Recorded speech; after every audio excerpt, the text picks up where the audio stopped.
بسم اللہ الرحمن الرحیم۔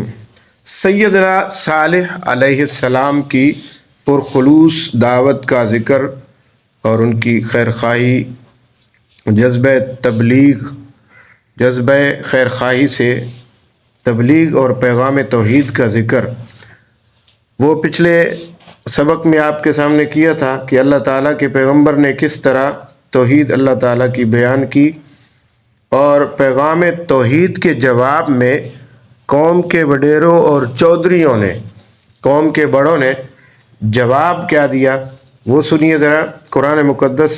یا صالح قد کنت فینا مرجوا قبل هذا اتنہانا ان نعبد ما یعبد آباؤنا واننا لفی شک مما تدعونا الیہ مریب۔ اس کا ترجمہ کیا ہے؟ اے صالح، اس سے پہلے ہم تجھ سے بڑی امیدیں رکھتے تھے، پھر کیا تو ہمیں روکتا ہے کہ ان معبودوں کی پوجا نہ کریں جنہیں ہمارے باپ دادا پوجتے چلے آئے تھے؟ ٹھیک ہے نا، پچھلی قوموں کی طرح انہوں نے بھی یہی جواب دیا حضرت صالح علیہ السلام کو کہ ہمارے باپ دادا جن معبودوں کی پوجا کرتے تھے، تم کیا چاہتے ہو کہ ہم ان سے رک جائیں؟ قوم کہتی ہے کہ ہم تو تجھے مرکز امید سمجھتے تھے، یعنی کہ ہماری تم سے بڑی امیدیں وابستہ تھیں، مگر یہ اچانک تمہیں کیا ہو گیا کہ باپ دادا کے مذہب اور عقیدے سے تم نے بغاوت کر دی۔ اللہ کا جو پیغمبر ہوتا ہے نا، وہ ماں کی گود سے لے کر قبر تک معصوم ہوتا ہے، ہر قسم کے گناہوں سے، ہر قسم کی خطاؤں سے، لفظوں سے پاک ہوتا ہے، معصوم ہوتا ہے۔ سیدنا صالح علیہ السلام بھی بچپن سے ظاہر ہے نیک تھے، صالح تھے اور عقل مند تھے، انتہائی ذہین تھے۔ پیغمبر کے اندر یہی صفات ہوتی ہیں شروع سے، اگر اس کو نبوت ابھی تک نہیں ملی ہوتی، پہلے ہی سے یعنی شروع ہی سے، بچپن ہی سے وہ عقل مند، زیرک، دانا اور سمجھدار اور بہت ہی معاملہ فہم اور صاحب فراست ہوتے ہیں۔ تو سیدنا صالح علیہ السلام بھی اسی طرح تھے، بڑے فراخ دل، حوصلے والے، بڑے مہمان نواز، دیانتدار۔ یہ ساری صفات جو سب سے اچھی صفات ہوتی ہیں اور جو انبیاء کے اندر ہوتی ہیں، یہ شروع سے ہوتی ہیں۔ تکبر سے دوری ہو گئی، بڑوں کا احترام ہو گیا، چھوٹوں سے شفقت ہو گئی، عاجزی انکساری ہو گئی، ساری خوبیاں۔ تو یہ حضرت صالح علیہ السلام کے اندر بھی ساری خوبیاں تھیں۔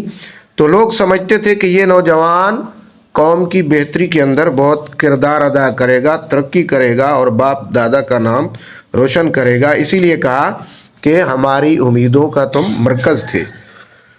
تو انہوں نے کیا کہا کہ جی اچانک تم نے کیا کہنا شروع کر دیا کہ اللہ کے سوا کوئی اور معبود نہیں، اللہ کے سوا سجدوں کے لائق، نظر نیاز کے لائق کوئی نہیں، ٹھیک ہے؟ تو ہمیں اپنے آباء و اجداد کے عقیدے سے، مذہب سے ہٹانا چاہتا ہے۔ قوم کے لوگ کیا کہنے لگے؟ جس مسئلے توحید کی دعوت تم دے رہے ہو، جس مسئلے کی طرف تم بلا رہے ہو، ہمارے دل میں وہ اتر نہیں رہا، ہمارا دل اسے ماننے کے لیے تیار نہیں۔ سیدنا صالح علیہ السلام کی سیدھی اور واضح دعوت کے مقابلے میں کبھی کیا کہتے؟ قالوا انما انت من المسحرین ما انت الا بشر مثلنا، کہ تجھ پر کسی نے جادو کر دیا، یعنی تو مجنون ہو گیا ہے، تو بھی تو ہماری طرح ایک بشر ہے۔ پھر وہی بات آ گئی جو پہلی انبیاء کے ساتھ قوم نے بات کی تھی۔ قرآن ایک اور جگہ اسی طرح کہ ابشرا منا واحدا نتبعہ، کیا ایک آدمی جو ہم میں سے ہے، کیا ہم اس کی پیروی اور اتباع کریں؟ یہ کیسے ہو سکتا ہے؟